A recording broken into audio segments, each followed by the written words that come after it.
السلام علیکم دوستو، کیسے ہیں آپ سب لوگ؟ امید کرتا ہوں آپ سب لوگ خیریت سے ہوں گے اور ہماری بتائی ہوئی دواؤں سے فائدہ اٹھاتے ہوں گے اور دوسروں کو فائدہ پہنچاتے ہوں گے۔ دوستو، ہم حاضر ہیں آپ کی خدمت میں ایک نئی ویڈیو کے ساتھ۔ جیسا کہ آپ جانتے ہیں کہ ہم اپنے یوٹیوب چینل قادری ہربل دواخانہ کے ذریعے سے آپ کو نئی دواؤں کی جانکاریاں دیتے رہتے ہیں۔ تو دوستو، ایسے ہی آج پھر ہم آپ کی خدمت میں ایک نئی ویڈیو لے کر کے حاضر ہوئے ہیں۔ آج ہم بات کرنے والے ہیں ایک بہترین سے جوارش کے بارے میں، جو کہ انسانی توازن کو برقرار رکھنے کے لیے اور انسانی جسم کے خاص حصوں کو طاقت دینے کے لیے بہت عمدہ دوا ہے۔ جی ہاں دوستو، ویڈیو شروع کرنے سے پہلے آپ سے گزارش ہے کہ اگر ابھی تک آپ نے ہمارے چینل کو سبسکرائب نہیں کیا ہے تو فوراً ہی ہمارے چینل کو سبسکرائب کر لیجئے اور برابر والے گھنٹی کے بٹن کو ضرور دبا دیجئے تاکہ ہم چینل پر جو بھی ویڈیو اپلوڈ کریں وہ سب سے پہلے آپ کے پاس پہنچ سکے اور آپ سب سے پہلے اس سے فائدہ اٹھا سکیں اور دوسروں کو فائدہ پہنچا سکیں۔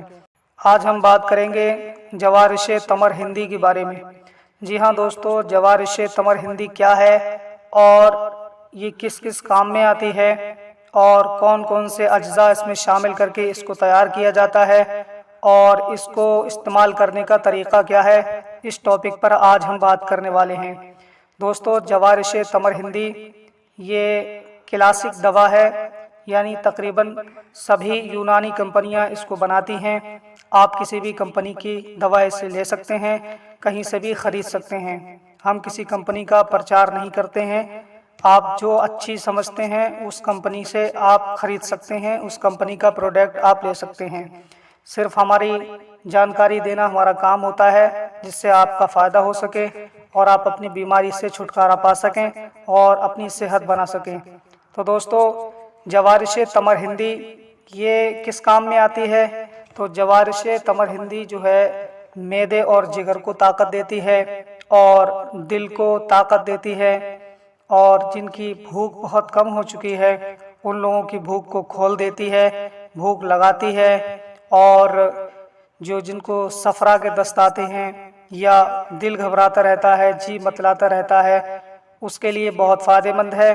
اور گرمی کے دنوں میں اگر اس کو استعمال کیا جائے تو بہت اچھا فائدہ پہنچاتی ہے، طبیعت خوش رہتی ہے، اور ہیضہ کا زمانہ ہو، یعنی جیسے کہ چیچک کا دور چل رہا ہو یا کوئی بیماری پھیلی ہو، اس دور میں اس وقت میں اگر اس کو استعمال کیا جائے تو انشاءاللہ تعالی اس وبائی بیماری سے آپ محفوظ رہیں گے۔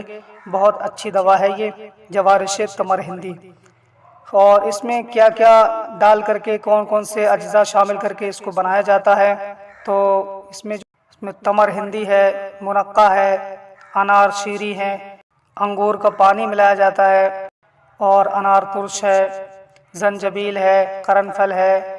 یہ بہت ساری چیزیں اس میں ڈال کر کے اس کو تیار کیا جاتا ہے۔ جوارش تمر ہندی اپنے آپ میں ایک نایاب تحفہ ہے، بہت بہترین دوا ہے۔ جو لوگ اسے استعمال کرتے ہیں وہ خود جان جاتے ہیں کہ جوارش تمر ہندی کتنی بہترین چیز ہے۔ تقریباً 5 سے 10 گرام اسے آپ استعمال کریں گے۔ صبح کو کھانا کھانے کے بعد میں عرق گاؤ زباں کے ساتھ میں استعمال کریں تو بہتر رہے گا، اور اگر عرق گاؤ زباں کے ساتھ استعمال نہ کریں تو آپ پانی سے بھی اسے استعمال کر سکتے ہیں، انشاءاللہ اچھا فائدہ ملے گا۔ تو دوستو، یہ تھی آج کی ویڈیو جو ہم نے آپ کی خدمت میں پیش کی۔ امید کرتا ہوں یہ ویڈیو آپ کو پسند آئی ہوگی۔ ویڈیو آپ کو کیسی لگی ہمیں کمنٹ کر کے ضرور بتائیے، اور یونانی دواؤں سے ریلیٹڈ اگر آپ کے ذہن میں کوئی سوال ہے تو ہمیں کمنٹ کر کے آپ سوال پوچھ سکتے ہیں، انشاءاللہ ہم آپ کے جواب دینے کی پوری کوشش کریں گے۔ اور اگر آپ کو کوئی بھی دوا چاہیے تو ہمیں آرڈر کر سکتے ہیں، اور کسی بیماری کی دوا اگر آپ ہم سے منگانا چاہتے ہیں ہمارے قادری ہربل دواخانے پر آرڈر کر سکتے ہیں، انشاءاللہ دوا آپ کے پاس پہنچ جائے گی۔ اور اگر ابھی تک آپ نے ہمارے چینل کو سبسکرائب نہیں کیا ہے تو فوراً ہی ہمارے چینل کو سبسکرائب کر لیجئے اور ویڈیو کو زیادہ سے زیادہ شیئر کرتے رہیں۔ دوستو، آج کے لیے بس اتنا ہی، اب ملیں گے اگلی نئی ویڈیو میں، تب تک کے لیے دیجیے ہمیں اجازت اور اپنا خیال رکھیے۔ السلام علیکم۔